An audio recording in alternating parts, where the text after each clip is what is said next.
Okay, so why are we having this discussion? So we thought it was relevant to talk about this because in February there was a scandal kind of fabricated by the right and the far right, specifically the Ja 21 and the VVD, about a meeting on the questions of violence in the Pakhuis de Zwijger, organized by Progressief Café. The meeting was precisely about this kind of question if violence and social movements should be, or specifically the climate movement actually, should be reconsidered. The announcement stated, is peaceful protest enough, or should the use of force either against objects or against people be reconsidered? Also, they kind of posed a question of what should participants of movements be willing to do, or what prices are they willing to pay for climate action, right? So are we prepared to, for example, end up in prison? Then all sorts of kind of politicians and members of parliament were like going nuts over this. There was Nanninga of Ja 21 who said it is terrifying that the extreme left is going to talk seriously about using violence. The VVD member of parliament Ingrid Michon stated that it is totally bizarre that the climate movement is considering using violence, ! The end do not justify the means. Also, Susanna Krüger, a member of parliament for GroenLinks, was going to participate, but she cancelled under the backlash. So there was kind of like a right-wing shitstorm all the way into discussions in parliament. First of all, the organizers, Progressief Café, clarified and they said, look, it's a moral deliberation about this, about the question of using violence against the fossil fuel infrastructure, because they rightly say fossil capitalism commits unrestrained violence against nature and vulnerable groups every day. But then, as far as I'm aware, maybe somebody can correct me if that's wrong, the location actually cancelled the event, and they put out a statement saying that Pakhuis de Zwijger stands for dialogue and reject any form of violence. So discussion in the climate movement in particular, or that this meeting was supposed to be there, was surely inspired by all sorts of conversations that we're having in the movement, but also by this book, How to Blow Up a Pipeline by Andreas Malm. In the book, the author critically discusses the dogma of non-violence in the climate movement, and in particular in Extinction Rebellion. Similarly, this book, this is not just a thing in the Netherlands, but also I'm from Germany, and there was, I think, a climate activist, very liberal from the Green Party in Parliament, who posted about it on Twitter, and then the right-wing media was like, "Oh my God, the terror book," the threat of terrorism of the Green Left. They also use that term, but like derogatory. So this is not just something that concerns the Netherlands, just to say that this is also something that has kind of ruffled some feathers internationally. Of course, this is also not the first time that we're having these discussions on the left. I think with every decade, with every movement that comes about, but there's a kind of new development of people coming into actions, especially if there's no working class parties that can kind of, what did John Mullen say earlier, kind of act as a memory of the working class or something like this. We're kind of doomed to have these discussions over and over again. But I think nevertheless it's good that we are having them. And I hope that this discussion lead to more people breaking away from the kind of dogmatic position of nonviolence as principle. Like this is the only thing that's ever allowed or possible. So for us, this opens the question, like, how do we relate to all of this? Is violence necessary for social change? Is there a place for violence in social movements? And the aim of this talk in particular is to assess the role of violence from a Marxist perspective. So I'll kind of provide an introduction how we as revolutionary Marxists deal with the question of violence, of moralism, kind of talking about if the ends ever justify the means, which is this, what this member of parliament had said. Well, she said that they don't. And I will kind of try to critique both the liberal dogmatism on nonviolence as well as the fetishization of violence by some of the left. Let's jump into it. So I think I have a note, role of violence in our society. So I think the truth that we have to accept is that violence is part of this world. It exists and we need to understand and relate to it in some ways, of course. I think class domination at large is upheld by constant violence, or at least a threat of violence. So there's so much injustice in this world, it's like extremely glaring. I think for all of you that are in this room, you agree that there's a lot of injustice in the world.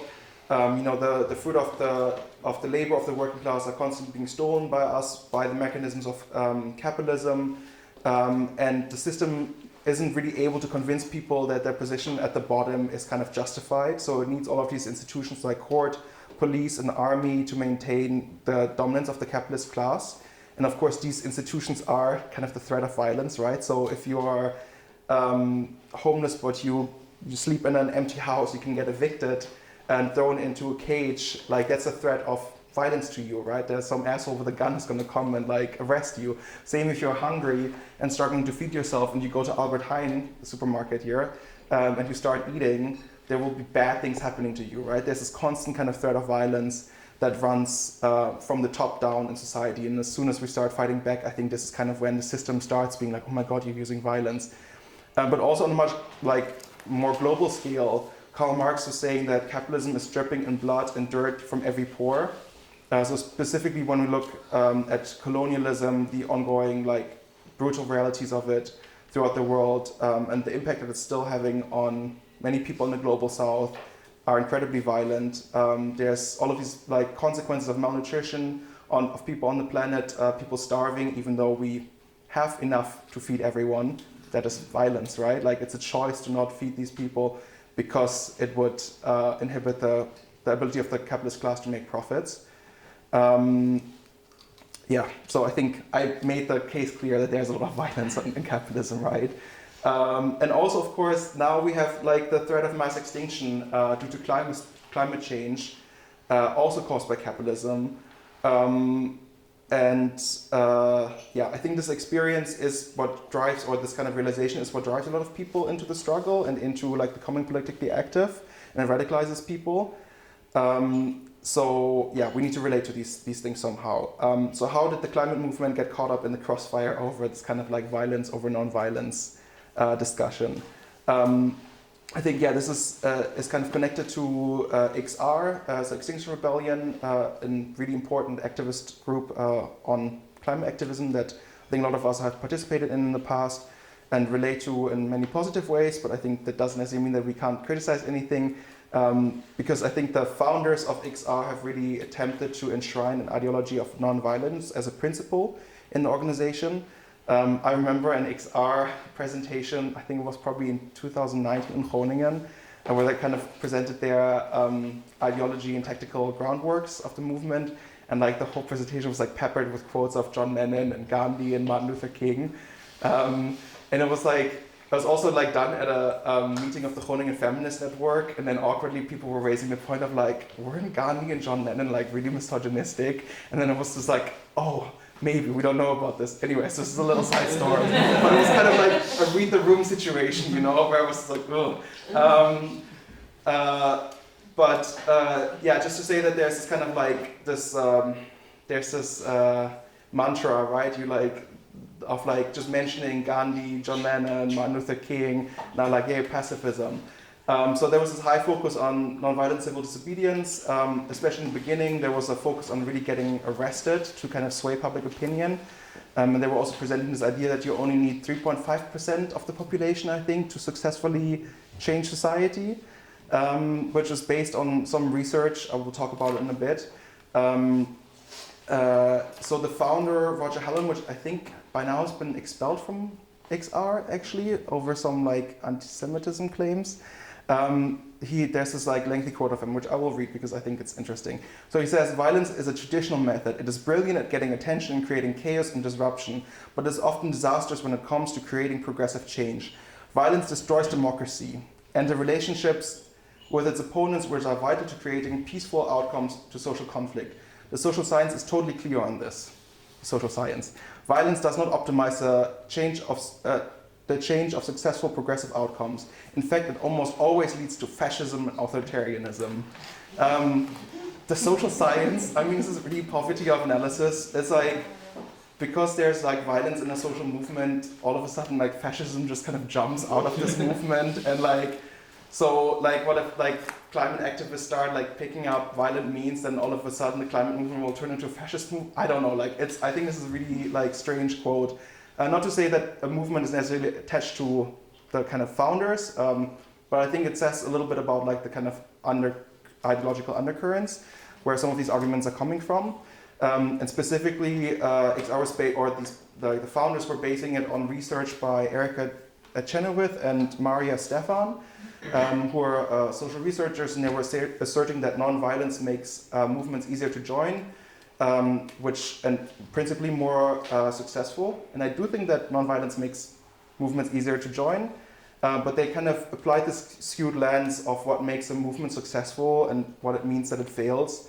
So in the examples they were citing, for example, the Danish resistance against the Nazis was successful, even though, as far as I know, like, they didn't successfully resist Nazis, but what they did is that they protected the Jewish population, right? But they also cited the Warsaw Ghetto Uprising and the Polish resistance as unsuccessful. And I'm like, I'm sure this is more to do with the like onslaught of the like Nazi war machine than like Warsaw Ghetto uprisers picking up like weapons, right? Anyways, also India is seen as a successful example of like non-violence causing social change, which is not entirely wrong, but it's ignoring the kind of large variety of the forces at play in the process of decolonizing, or, well, of turning India from a colony into a neo-colony, that is. So these researchers describe violence as a form of political content, a method of exerting power that operates outside normal political channels. They're saying that basically, you know, this is about unconventional warfare, revolutions, plots, and insurgencies. Violent tactics include bombing, shooting, kidnapping, physical sabotage, such as the destruction of infrastructure and other types of physical harm of people and property. I think we can talk about this more later in the discussion, what all of this kind of stuff means. But I think it's also interesting that in this there's this kind of grouping of like physical sabotage of infrastructure is kind of the same as shooting people or bombings or something like, well, I don't know. Again, we can talk about this more in the discussion later. So I think what a lot of these kind of researchers and these approaches, and like I'm using this a bit of as a kind of generalization on the typical perspectives on this kind of non-violent dogma, is that they often fail to consider and discuss the very complicated and dialectical interplay of violent and non-violent tactics in movements around the world. So a lot of the movements that are typically cited, like what I already said about India, this is not a kind of monolithic movement that only did one thing. There was a lot of resistance against British colonialism happening in India, but also, for example, the civil rights movement in the United States by no means was only completely pacifist or something like this, and there were like developments in this movement that also, for example, argued for armed self-defense, etc.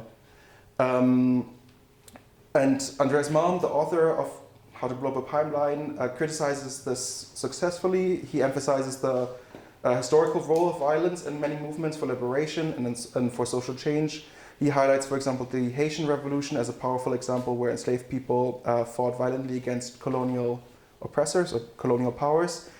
And he also challenges the perception of Martin Luther King as solely advocating for nonviolence while recognizing the kind of complexity of the political ideas of him, and the way that there was also, like I said, this radical flank in the movement that argued for armed self-defense and the fight against racism. So Malm comes with the conclusion that we need to radicalize or intensify the struggle against the fossil fuel industry, and which is responsible for destroying the climate, namely by attacking the industry more directly and sabotaging infrastructure. I think this is a very welcome starting point for much needed discussion on tactics and the kind of role of violence in our movements. Perhaps it's not going far enough. More on that later. I say that a lot. More on that later. Anyways, so let's talk a bit more on perspective of violence. So I already said that there's this kind of like, there's perspectives on nonviolence advocates I've already talked about, but there's this kind of high focus on nonviolence as a principle, so nothing else is allowed, because it is not successful or it is not moral. I think as Marxists we can say that we disagree with this approach of this kind of just like not ever allowed. At the same time, it doesn't mean that we disagree with nonviolent tactics, right? So nonviolent tactics are important because they are of their effectiveness in mobilizing and engaging broader masses of people, of working class people into the struggle, and not just a kind of hard revolutionary core, like willing to go above and beyond and do anything. Mass action is crucial in bringing about social change, both in terms of society at large and how the class relates to itself. There are many essential forms of struggle that Marxists are supporting that are nonviolent, like striking, picketing, organizing demonstrations, building pressure on the street. These are all like nonviolent tactics, right? So there's nothing bad about that. At the same time, there are moments where I think we do think of violence as very much justified, like in more individual examples, when oppressed people are fighting back against attackers, or if there's in a more general sense, if there's an armed struggle against colonial oppression, for example, or imperialist invasion or colonialism, like in Palestine. We support these like moments of armed struggle, of oppressed people against their oppressors, occupiers unconditionally, but it doesn't mean that we support them uncritically, right? So we can support somebody's right to self-defend and to organize and fight in whatever means that they see necessary, but we can still have disagreements on kind of tactical positions. And see if this is kind of, if we think that this is something that's mobilizing and militarizing the working class at large, while still, of course, placing the blame on the violence that is existing, or kind of coming up somewhere where on those that deserve it, so on the bigots, the apartheid state, the colonizers, or the police. So there are moments where violence is justified and the correct tactic. So, for example, when workers are organizing themselves into self-defense groups against fascism, for example, when protesters were fighting back in revolutions, for example, in the Egyptian revolution at Tahrir Square, and many other examples. I think, there are definitely moments where violence is very much justified and a good tactic, I think. The other side of this argument is a kind of, so there's this like very like anti-violence position, and then there's also the kind of left adventurous position, which is like there's people on the left that are very much fetishizing violence. Fetishizing, that's a hard word for Germans to pronounce, I think. So for example, there's some schools of anarchism that like place a really high focus on insurrection, also called insurrectionary anarchism. That are like, there's this kind of idea of like motivating or igniting the spirit of revolt. Out of that also came the strategy of the propaganda of the deed, which was kind of targeted killing or targeted kind of bomb attacks or something like this, sabotage on political opponents or enemies of the people. Also there's a tendency of seeing like writing as a way of inspiring the masses. Breaking apart what is old in a violent or eruptive manner, and that this will somehow like inspire people to participate and rid themselves of their chains. I think for us it's not that simple. Like capitalism is a very monstrous system, but I don't think there's like anything like inherent in people for or against it. It's part of the way that society has developed, and I think there are also other systems are possible, but I don't think that we necessarily have a kind of inborn spirit of revolt that just kind of like waits to be set free or something like this. And the other side of the left, you also have the kind of streams coming out of Maoism that see a focus on guerrilla struggle or kind of actions of small militarized bands of revolutionaries. There's these like famous Maoist quotes of like political power flows of the barrel of a gun, or the seizure of power by an armed force, the settlement of the issue by war is a central task and the highest form of revolution. So in these ideologies, war and armed insurrection is really raised to be the ultimate political strategy, right? It's typically not carried out by working class people, but by peasantry or small bands of intellectuals, like in Cuba, for example.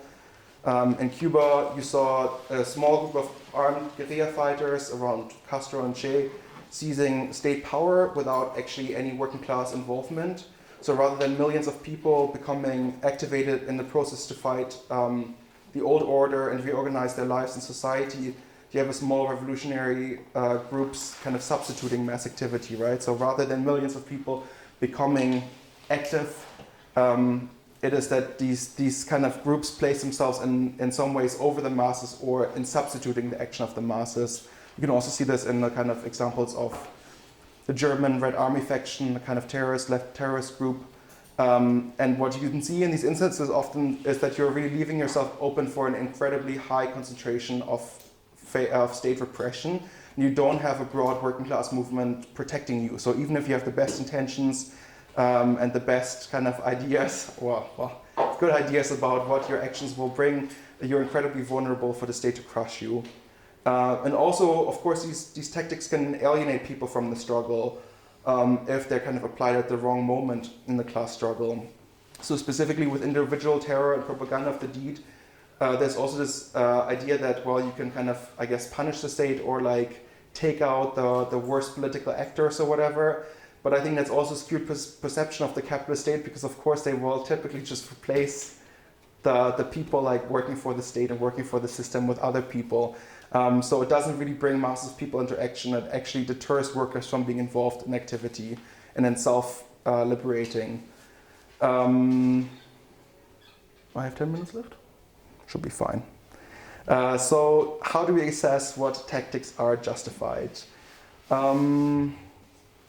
I already talked a bit about the repressive force of the state. The state can only survive in this kind of skewed framework in favor of the bourgeoisie. So there's all of these ideas of like, you shall not steal, you shall not kill, etc. But these principles are only applied to the desperate and the enslaved, while popular morality allows, or kind of common sense, allows bourgeois governments to wage wars around the world and cause a lot of violence. There's like these kind of like ideological frameworks that protect, I think, capitalism in the state and protect this dogma of nonviolence downwards. So what you often hear in these kind of conversations is this like formal like common sense argument of like violence begets more violence, like 1 and 1 is 2, right? So one violence and one violence, more violence. As if kind of like if we threaten violence toward fascists, we're doing the same thing as what they would do, is exterminate like minorities and the working class, etc. So there's a very like skewed perception there of like what violence is, I think, and what it does. There's somehow this kind of equation of oppressed people fighting back with like imperialist governments carpet bombing villages, and according to like bourgeois logic, these are the same things because they're both violence. And I think here we can kind of see that there's different sets of morality that are applied already, and I think we need to become conscious of them. So the Russian revolutionary leader and theorist Leon Trotsky takes on this question in his work Their Morals and Ours. In this work, also available at Les Links. In his work he discusses the question of violence, in particular the moralistic interpretations of it. He argues that morals are timeless and fixed, but they are like part of the class struggle, and the morals that we kind of get taught as common sense are part of the dominant form of morals of kind of ideology by the ruling class, and it benefits the ruling class and punishes those who criticize it. But there's of course also other systems of morals. So Trotsky explores how no action in itself possesses any kind of essential moral character. So for example, the action of pulling a trigger of a firearm in itself is a neutral gesture. It's just you push a button essentially, but it has different content or connotations if the target is a dog who's about to harm a child, or if it's a racist shooting a victim of racist hate, of course. I think this is a precise example of that the violence of a slave master who beats and abuses a slave in the 1800s is not the same thing of violence as the slave fighting back and shooting the slave master to escape. These are different forms of violence. You can't just say one is the same as the other. Trotsky creates this analog of planting seeds to grow in a grain field. He says that force is a plow that is used to break up the ground for the seeds of a new society, and of a new society without violence to spring up. However, it is important to know that the plow itself is a tool that breaks up the field, and it does not prefigure the grain, the wheat that is growing. It is not the tool that makes the wheat itself. Right, so that is in the sense that like just because you use violence, it doesn't mean that you're like leading to a violent society. So what this means is that it is the context in which a political action takes place that determines its worth, and that we need to judge it in kind of the historical situation that it's in and the political situation that it's in to see if we can use it as a tactic or not. People organizing can also change, and like organizing in revolutionary moments can also rapidly change people's perception of violence and when it's okay. So people might do things and justify things rightly and correctly that maybe a week or 2 weeks ago or a month ago they would have never agreed with. One good example of this, I think, is what happened in the Egyptian revolution in 2011, where initially peaceful protests turned more militant because of a changing situation. Thousands of peaceful protesters gathered on Tahrir Square to protest the Mubarak regime, but after facing police brutality and attacks by thugs, the crowd began to fight back. The revolutionary movement used various tactics, some of them violent, some of them non-violent.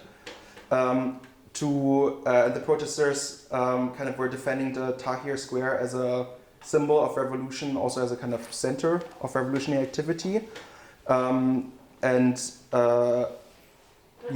though the protests and the revolutionary movement extended far beyond the square into like workplaces and neighborhoods, this kind of was a very central spot of it that kind of was, and it seemed justifiable to defend this space, right, as the kind of center of revolution. And I would argue that it was correct for people to start fighting back in the situation. Right. Now I need to cut things short a little bit. So in a revolutionary situation, we know that the ruling class will fight back, right? They will probably not be like, oh yeah, okay, you guys are kind of right, we're wrong, and we're just gonna go somewhere else. They will probably fight back with violence, so we have to be prepared for that. At the same time, I think it's important to realize that the way to minimize bloodshed is that if a revolutionary movement represents the absolute mass of the mobilized working class. For example, there's examples in the Portuguese Revolution where railroad and public transit workers went on strike to prevent kind of counter-revolutionary backlash from organizing. So the working class is also the power of kind of sabotaging or fighting against the counter-revolution. The more people are involved, the less likely very violent counter-revolution is, I believe. Okay, let's see. Okay, I'm just gonna cut out a part. So I think what it comes down to is that rigid categorizations of movements into violent or non-violent are not kind of possible or desirable. History demonstrates that violence has often been a valid response to the violence of the system. If the fascists are marching through the streets, violent and physical confrontation might be a desired strategy, whereas in other moments, strikes or mass demonstrations are way more important. And I think we need to view these things as a tactic, and one of the tactics that the working class has in its arsenal, alongside with nonviolent tactics. I think history has shown us that there are no shortcuts to working class self-emancipation, not through kind of a quick riot to spark a revolution, or through conspiratorial organization of small groups of kind of rebels sabotaging infrastructure or committing acts of political terrorism.